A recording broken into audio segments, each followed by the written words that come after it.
Eu sou Mário Persona e essas são as respostas que eu dei aos que me perguntaram sobre a Bíblia. E aqui então, Paulo vai entrar no versículo 16, abrir para o que é o verdadeiro Evangelho.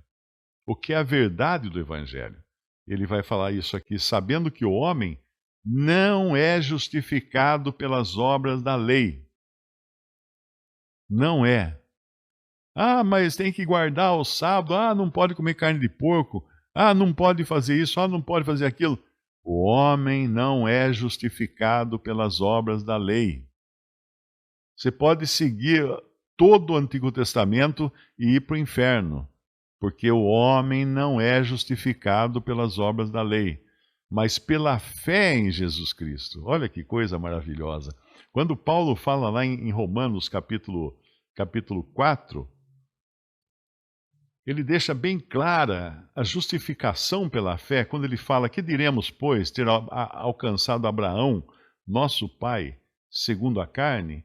Porque se Abraão foi justificado pelas obras, tem de que se gloriar, mas não diante de Deus.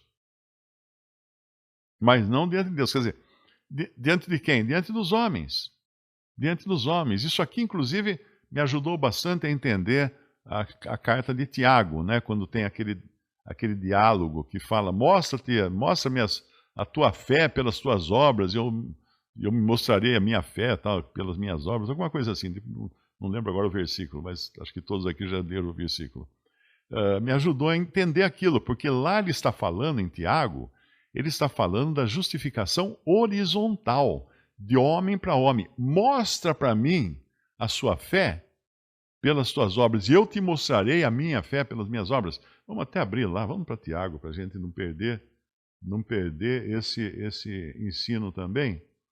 É Tiago, capítulo 2, quando ele fala no versículo 17, assim também a fé, se não tiver as obras, é morta em si mesma. Sim, porque uma fé verdadeira vai dar vida nova a alguém e essa pessoa vai produzir obras, como consequência, não como uma locomotiva da sua salvação, mas como consequência de uma salvação já recebida. Assim também a fé, se não tiver as obras, é morta em si mesma. Mas dirá alguém: tu tens a fé e eu tenho as obras. Mostra-me a tua fé sem as tuas obras e eu te mostrarei a minha fé pelas minhas obras. Tu crês que há um só Deus, fazes bem. Também os demônios o creem e estremecem.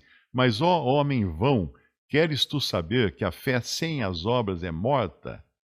Repare aqui que ele está falando de homem para homem.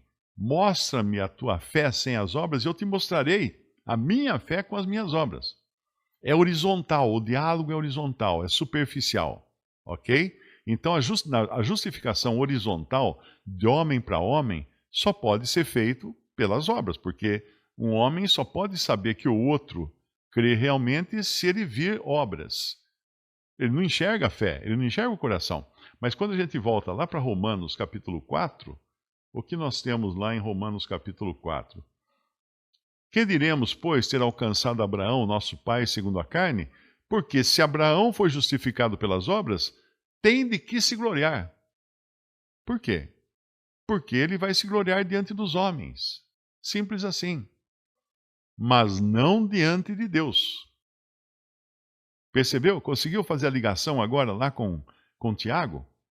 Pois que diz a Escritura? Creu Abraão em Deus, e isso, o fato de crer, lhe foi imputado como justiça. Ora, aquele que faz qualquer obra, não lhe é imputado o galardão segundo a graça, ou a recompensa segundo a graça, mas segundo a dívida. Mas aquele que não pratica, mas crê naquele que justifica o ímpio, a sua fé lhe é imputada como justiça. Assim também Davi declara: bem-aventurado o homem a quem Deus imputa justiça sem as obras, dizendo: bem-aventurados aqueles cujas maldades são perdoadas e cujos pecados são cobertos. Bem-aventurado o homem a quem o Senhor não imputa pecado, não coloca pecado em conta. que é o que quer dizer aqui. Veja que interessante o que ele está falando aqui. Aquele que faz qualquer obra, não lhe é imputado o galardão segundo a graça, mas segundo a dívida. O que quer dizer isso? Que nós, quando fazemos um trabalho, recebemos um salário. Então, se a pessoa acha que vai poder ser justificada diante de Deus por suas próprias obras, é como se ela fosse chegar depois na presença do Senhor e falar assim: Senhor, olha, eu levei uma vida boa, santa, justa, me dê aí, o Senhor me deve, o Senhor é meu devedor, o Senhor me deve a salvação, você tem que me pagar, porque é meu salário agora receber essa salvação. Que absurdo, que absurdo. Mas é o que ele está falando aqui. Quem faz qualquer obra, não lhe é imputado o galardão segundo a graça, ou seja, a recompensa não é dada a ele por graça, mas por dívida. E o evangelho é da graça, é o favor imerecido de Deus que dá a justificação ao pecador sem que ele faça nada, sem que ele mereça, simplesmente por graça. Ele encontra o pecador caído na sarjeta sem nada e lhe dá uma vida nova, uma salvação, o perdão de todos os seus pecados. Porque se ele exigisse do pecador alguma coisa, seria então uma dívida. Deus estaria devendo ao pecador se a justificação fosse por obras. Percebe? E aí Paulo fala aqui, no versículo 5, né, até uma coisa que muitos não percebem, que tem essa palavra enfiada no meio aqui, a palavra ímpio. Ímpio. A gente sempre aprendeu desde criança que menininho bom vai para o céu, menininho mau vai para o inferno, não é? Não foi isso que a gente aprendia? Era isso aí. Assim, aquele que não pratica, ou seja, que não faz nada, mas crê naquele que justifica o ímpio, a sua fé lhe é imputada como justiça. Que isso? Deus justifica o ímpio? Eu pensei que justificasse o bom. Não. Não, os sãos não precisam de médico, não foi isso que o senhor falou? Deus justifica o ímpio. O ímpio, aquele que fala assim: Senhor, tem misericórdia de mim, pecador. Aquele homem no templo lá, né? Aquele publicano no templo, enquanto o fariseu, todo garboso, né? Fala assim: eu guardo o sábado, eu guardo a lei, eu dou dízimo, eu faço isso, eu faço aquilo, eu jejuo, eu não sei o quê. Não adiantava nada, amigo. Você estava perdendo tempo, porque tudo isso são obras. E ninguém é justificado por obras. Isso é muito bom, muito bonito, muito louvável, mas para a justificação é só por fé que o homem é justificado. Então aqui Davi fala também no versículo 7, bem-aventurados aqueles cujas maldades são perdoadas, não são compradas. Deus não está barganhando o perdão dele. Deus não está falando assim: olha, se você andar direito, eu vou perdoar você. Não é assim que funciona. Não é assim que funciona. Porque Deus sabe que o homem não consegue andar direito. Por mais que ele vá andar aparentemente, exteriormente direito, o seu coração vai continuar pecando, porque do coração procedem os adultérios, todas as coisas ruins, vêm de dentro. Alguém até perguntou esses dias como é que faz para parar de ter maus pensamentos, né? Eu falei: a solução é a decapitação. Você decapitando, cortando a cabeça fora, você nunca mais tem maus pensamentos. Porque nós estamos num corpo ainda de carne, que é falho da cabeça aos pés. E nós não temos como controlar pensamentos. O pensamento vem, já foi, já aconteceu. Meu pai até brincava, que ele falava assim: se você quiser fazer a banda parar de tocar, entra no meio da banda que está passando na rua, aqueles caras com aquelas cornetas, né, tuba, entra no meio da rua com um limão e começa a chupar o limão e pingar na língua assim, o suco do limão. A banda para, porque todo mundo ali vai ficar com saliva. Os músicos vão salivar e vai entupir as cornetas deles, né? Porque o cérebro funciona assim.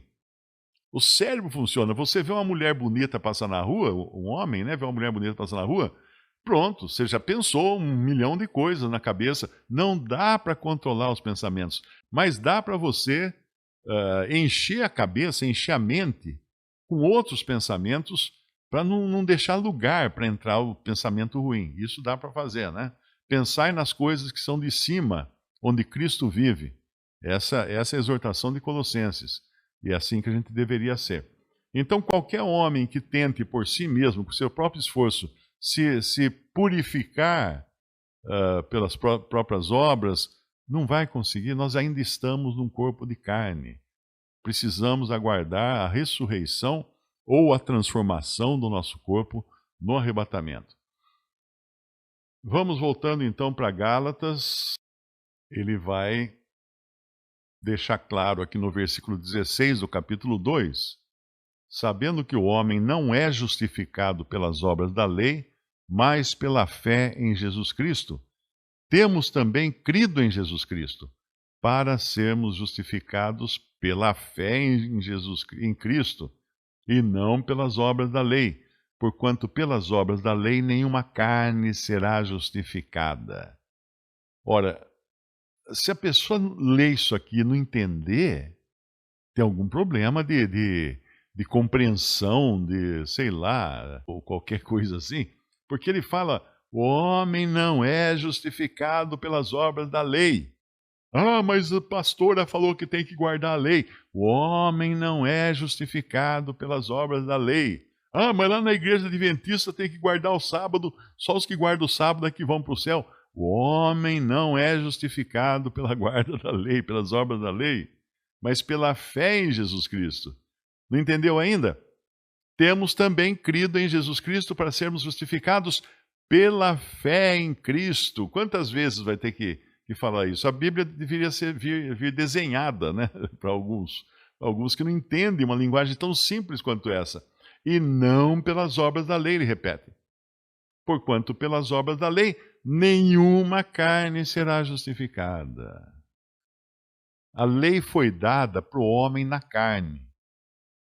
Deus provou o homem para ver se ele, para provar, não ver que ele sabia que não ia acontecer, mas provar que o homem era incapaz de viver dentro da vontade de Deus, de viver em perfeição, segundo os ditames de Deus. Sabendo que o homem era incapaz e tendo provado o homem durante séculos, o que Deus fez? Enviou seu próprio filho para morrer no lugar do pecador. O único homem sem pecado que veio ao mundo, porque ele nasceu aqui sem pecado. Ele nasceu totalmente sem pecado. Algumas pessoas me perguntam às vezes, como é que o Senhor Jesus poderia ter nascido sem pecado se ele nasceu do ventre de Maria, e Maria era também uma mulher pecadora. Que me perdoem os católicos aqui que estão ouvindo, que acreditam que não, que Maria não era pecadora. Daí você vai ter que subir toda a linhagem de Maria até chegar em Eva, porque se Maria não era pecadora, ela descendia de quem, né? Todos pecaram e destituídos estão da glória de Deus. É falado lá em Romanos. Mas me perguntam como é que o Senhor nasceu de uma mulher pecadora, e não adquiriu o pecado, porque a gente sabe que não teve contato com José. Então, do homem, ele não herdou o pecado. Mas e da mulher? Como é que ele não herdou de Maria o pecado? Porque ele foi gerado pelo Espírito Santo. O ventre de Maria foi uma, vamos dizer assim, um balão isolado de Maria. Não me pergunte como. Não me pergunte como. O feto do Senhor Jesus, ele foi criado no ventre de Maria. Ele foi criado do Senhor Jesus feito carne, né? Do Senhor vindo em carne. Então não tinha contato com o pecado de Maria. E eu gosto de dar o exemplo, eu gosto de imaginar uma garrafa térmica perfeita. Quem aqui já quebrou a garrafa térmica? Então, depois que se apanhou da mãe, você deve ter descoberto que a garrafa térmica ela é formada por aquele envoltório de plástico e dentro dela existe o que é chamado de vela, né? A gente chama de vela, não sei se esse é o termo normal, mas quando você vai comprar, você fala, tem vela para garrafa térmica? De um vidro muito fininho, inclusive espelhado, né? Ele é espelhado. Mas é muito fininho, quando quebra é até perigoso cortar a mão, porque espalha aqueles caquinhos fininhos.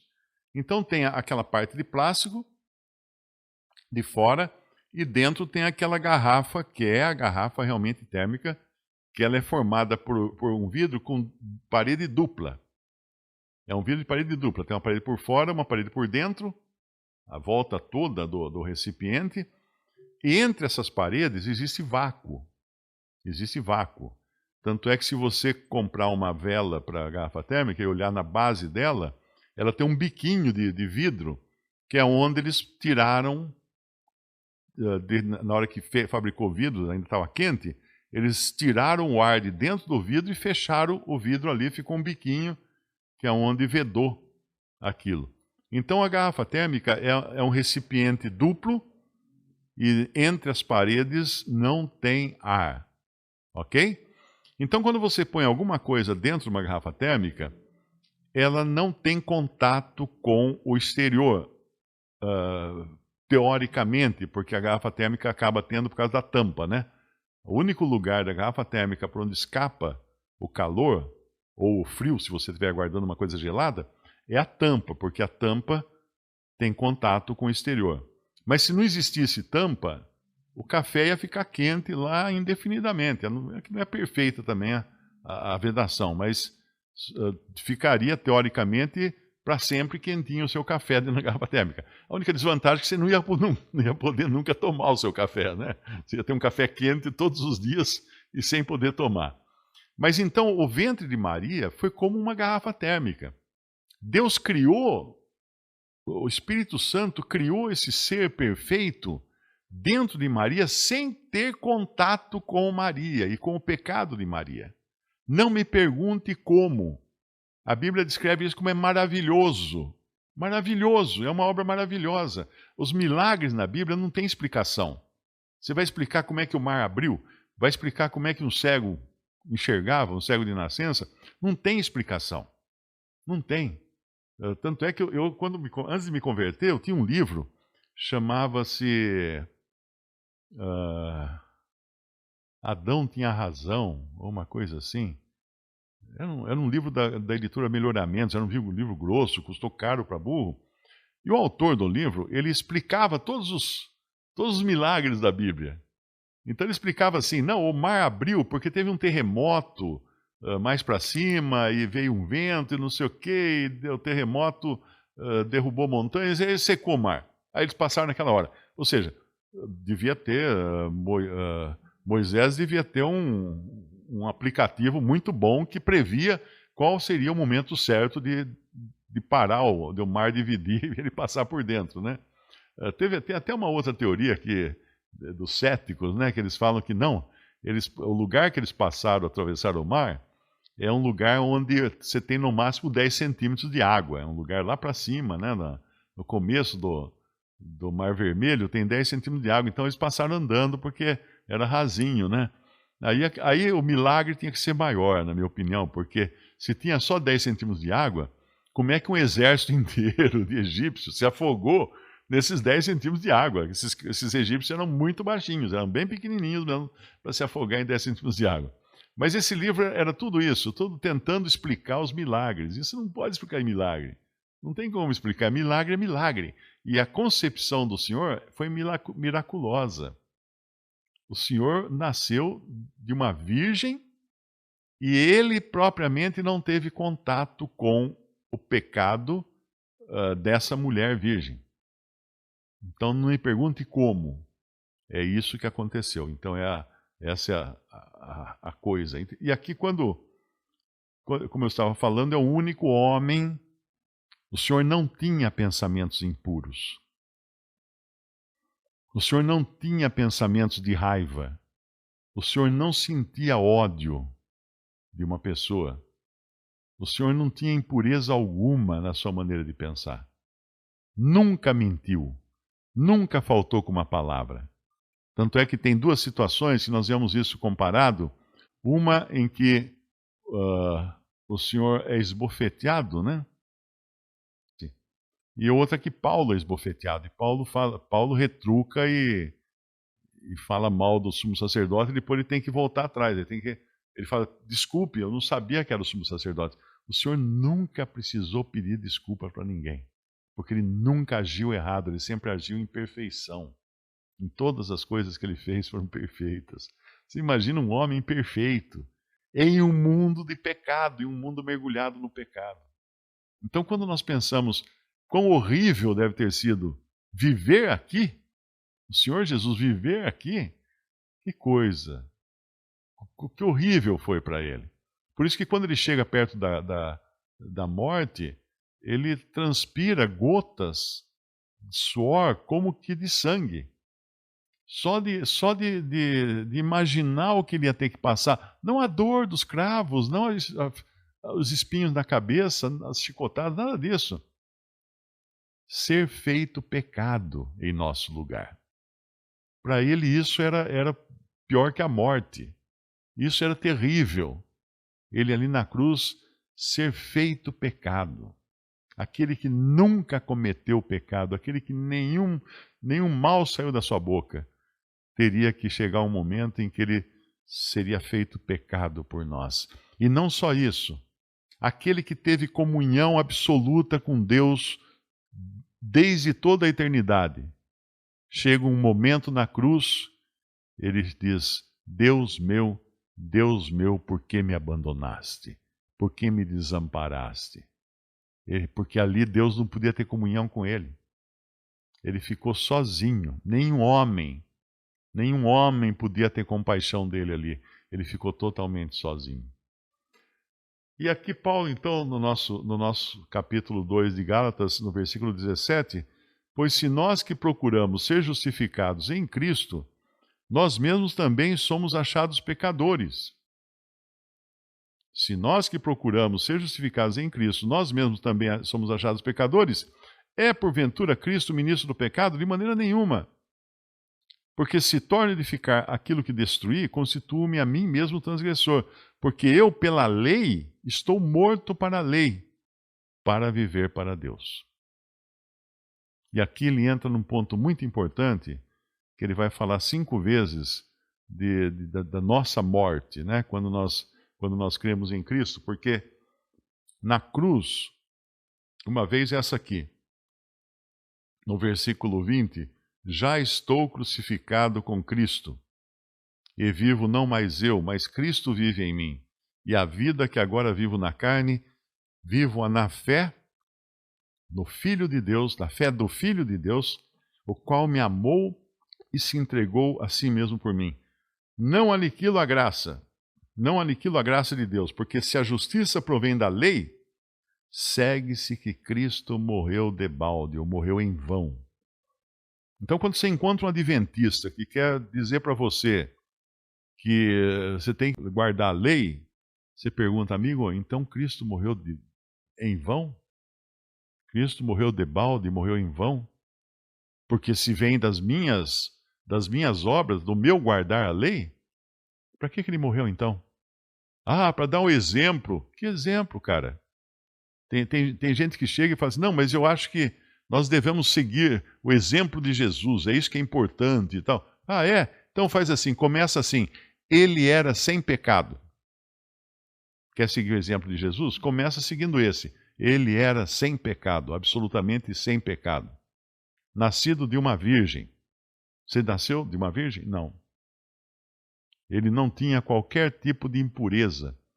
Ele não tinha pensamentos impuros. Ele era perfeito, totalmente perfeito. Você consegue? Tinha até um livrinho que foi escrito na Idade Média, chamado Imitação de Cristo. É bonitinha a leitura, é gostosa, tudo. O nome é Imitação de Cristo. De Kemp, alguma coisa Kemp, o autor, né? É um livrinho devocional católico ou luterano, não me lembro bem. Mas o nome é Imitação de Cristo. É muito bonito, fala tudo lá, coisas que nós deveríamos imitar Jesus. Mas quando você pensa que teria que começar imitando pelo fato de ele ter nascido sem pecado, você já deu com a cara na porta, não é? Por isso que nós precisamos de graça. Nós somos necessitados, mendigos suplicando por graça para podermos receber a justificação e o perdão dos nossos pecados.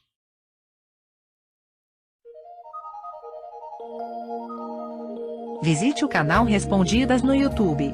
Também respondi.com.br e 3minutos.net.